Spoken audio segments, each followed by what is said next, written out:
कश्मीर। आज के समय में कश्मीर बोलते ही आपके मन में क्या आता है?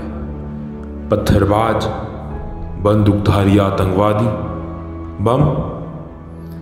परंतु एक स्वर्णिम काल ऐसा भी था जब कश्मीर से पूरे अखंड भारत पर राज किया जाता था। इसकी सीमाएं वर्तमान के ईरान तक जाती थी।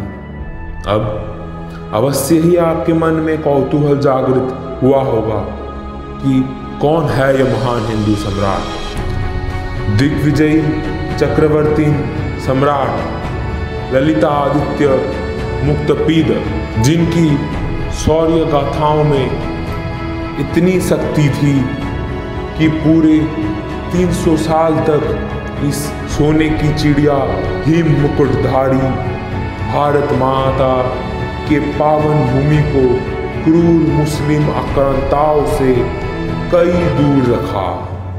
वो काल भी क्या था जब म्लेच्छों ने अखंड भारत की सीमाओं पर मौत का गंदा खेल रच रखा था। कितनी माताओं के गोद सूनी पड़ गई थी, अंधेरा छा गया था, चारों तरफ सन्नाटे को चीरती हुई चीखें थी। तभी एक बच्चे की किलकारी सभी के कानों में पड़ी और वही बच्चा परिवर्तित समय काल में महाकाल के अंश के भांति जलती हुई भारत भूमि की सीमाओं को म्लेच्छों की खून से शांत कर दिया। फिर उन्होंने अपना दिग्विजयी रूप धारण कर निकल पड़ा। सबसे पहले यशोवर्धन नामक कन्नौज के महाराज को हार की तस्वीर दिखाई। फिर एक शांति वार्ता देकर दक्षिण के कावेरी तक जीता। फिर पूर्व दिशा में ओडिशा, बंगाल, कामरूपी असम तक विजय किया।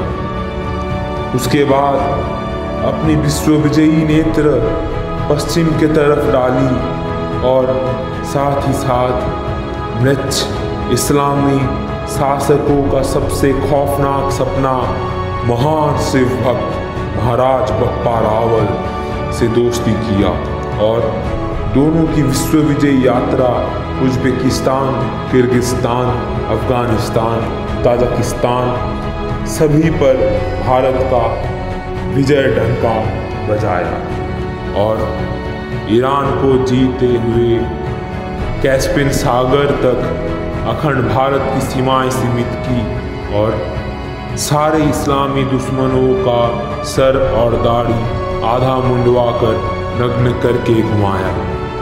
फिर उत्तर में तिब्बत को अपने कूटनैतिक बुद्धि से चीन के तैंग साम्राज्य का मदद लेकर विजय किया और अखंड भारत का विजय डंका पूरे विश्व में बजा दिया।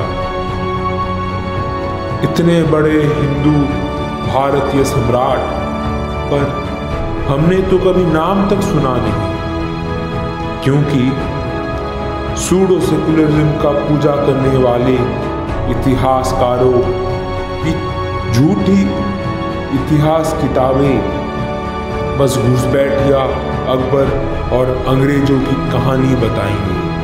अखंड भारत के सम्राट के अकल्पनीय शौर्य गाथा के लायक झूठी इतिहास की किताबें नहीं हैं, बल्कि हमारे राष्ट्रभक्त हिंदुस्तानी हृदय है। अखंड भारत अमर रहे। जय हिंद।